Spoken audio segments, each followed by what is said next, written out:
좋은신문TV입니다. 구독해 주시면 고맙겠습니다. 오늘 개국하는 우리 CTV, 우리 기독방송을 책임질 우리 기관님들 소개하도록 하겠습니다.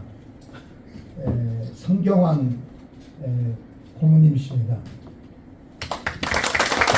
우리 성경환 고모는 MBC 아나운서 국장으로 오랫동안 재직하시고 이제 정년 퇴임을 하신 후에는 TBS 교통방송 사장, 또 아카데미 사장, 또 근자에는 KTV 사장을 임기가 남으셨죠 그때.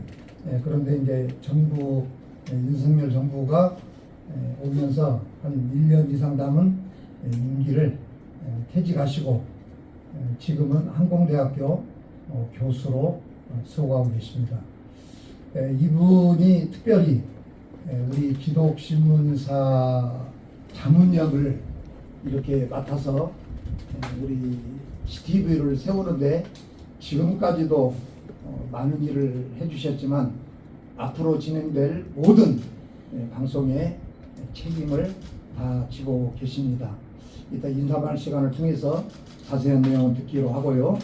그 다음에 우리 팀장을 맡고 있는 우리 김희돈 기자 소개합니다.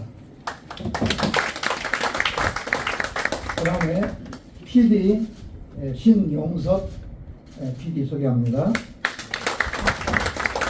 그 다음에 양송이 PD 소개합니다. 아나운서 박은걸님 소개합니다.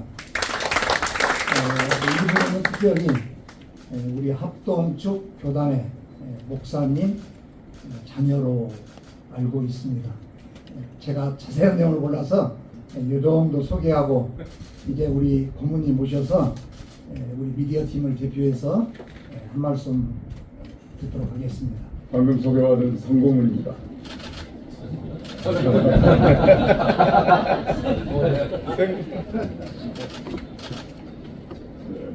해준호 사장하고 개인적인 인연이 있었는데 마침 특강을 할 시간이 있었습니다. 제가 그래서 특강을 했는데 그게 좀 꽂힌 것 같습니다. 그래서 초대해 주셔서 언제까지 할지는 모르겠습니다만 그야말로 어드바이서입니다. 우리 연구력 강한 후배 기자와 PD들이 있기 때문에 잘 이끌어갈 것으로 생각하고 저는 어드바이스한 그런 사람입니다. 무엇을 만들든 간에 신문이든 텔레비전이든 무엇을 만들든 간에 사람이 보거나 읽어야 되지 않습니까? 보거나 읽지 않으면 존재 가치가 없죠. 그래서 먼저 이 목사님들께 부탁드리고 싶은 거는 12,000여 개 산하 우리 교회 주보에 홈페이지 주소를 좀 항상 기억해 주십사 하는 그런 부탁을 드립니다. 기독신문과 기독TV의 홈페이지 주소를 기록해 주면 적어도 1년에 한 번 정도는 보지 않겠나 그런 생각을 합니다. 실제로 거리에서 음식점이라든가 무슨 업소 소개를 하는 찌라시라는 광고 있잖아요. 3,000명 중에 1명이 본답니다. 그걸. 그러나 우리 주보는, 교회 주보는 매주 보지 않습니까? 주보를 찍는 사람은 전 못 봤어요. 어쩌다가 보더라도 우리 홈페이지 주소를 본다면 기독TV를 찾아오지 않을까, 기독신문을 찾아서 오지 않을까 하는 생각이 듭니다. 그래서 일단 그런 광고를 해드리고요. 기독신문의 기독TV, 우리말로 기독TV라는 이름을 붙인 건 너무나 당연하다고 생각하겠지만 왜 CTV를 붙였냐? CTV는 이 세상에 하나도 없습니다. 우리 하나만 갖고 있습니다. 실제로 찾아봤는데 유튜브에서 CTV를 찾아봤는데 없더라고요. C채널은 아까 어느 목사님께서 말씀하신 대로 있었는데 CTV는 없습니다. 그런데 CTV를 왜 왜 기독교는 그렇게 많은데 CTV를 안 만들었을까 하는 생각이 들었는데, 우리 CTV는 크리스티애니티 TV입니다. 기독교 TV. 이 좋은 브랜드를 왜 다른 교회에서 안 가져갔을까 하는 생각을 하면서 우리가 이걸 선택했습니다. 기억하기도 좋고, 그냥 유튜브에서 심심해서 쳐봐도 나오고 하는 게 CTV입니다. 그래서 CTV는 아마도 기독신문의 제호가 그동안 여러 번 변해왔습니다만, 그러나 CTV의 이 채널명은 변하지 않을 거라고 저는 확신합니다.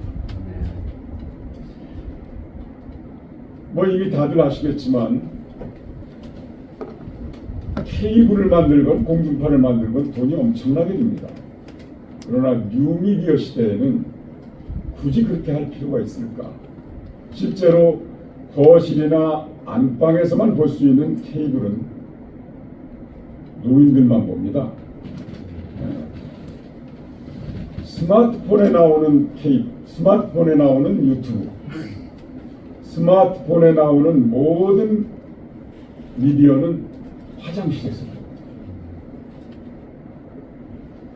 언제 어디서나 볼 수 있는 유튜브 채널을 만드는 것이 가장 비용도 적게 들고 역시 누구나 볼 수 있는 채널이 되기 때문에 아마도 뉴미디어 시대의 영상 매체를 우리 기독신문이 택한 건 아주 적절하다고 저는 생각합니다. 그런데 실제 와서 보니까 지금도 이렇게 많은 사람들을 우리 제작진을 소개했지만 욕심대로 하기에는 인원이 엄청 모자랍니다. 욕심대로 하기에는 뉴스도 해야 되죠. 제가 와서 여기서 아이디어 낸 거는 우리 기독신문이나 기독TV의 미션이 뭐냐면 선교입니다. 이 선교는 기왕에 믿는 우리 성도들에게 컨텐츠를 전해드리는 것뿐만 아니라 믿지 않는 분들에게 선교하는 것이 진짜 선교지 않습니까? 그러면 그분들에게 보게 하는 컨텐츠가 뭘까? 우리 목사님께서 항상 교회에서 하시는 그런 설교도 좋지만 우리 사회가 지금 관심을 갖는 여러 가지 문제고, 지금 목사님들 전부 다 호주머니나 또는 앞에 책상 앞에 핸드폰을 갖고 계십니다. 어쩌면 목사님들이시지만 하나님보다 더 가까이 하는 게 핸드폰이 아닌가 하는 생각이 듭니다. 잠에서 깨어나실 때 맨 먼저 잡는 게 아마도 핸드폰일 겁니다. 주무시기 위해서 눈을 감기 직전까지 손에 들고 있는 게 핸드폰일 겁니다. 거기에서 전화, 통화, 문자 말고 의존하는 게 뭡니까?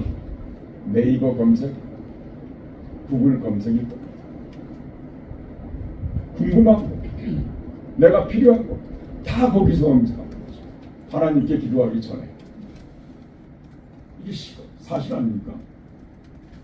그만큼 어쩌면 하나님의 영향력보다 이 핸드폰의 영향력, 즉 뉴미디어의 영향력이 더 커졌다, 이런 생각을 합니다. 어쩌면 지금도 그렇습니다. 불과 몇 년 안에 인간이 만드는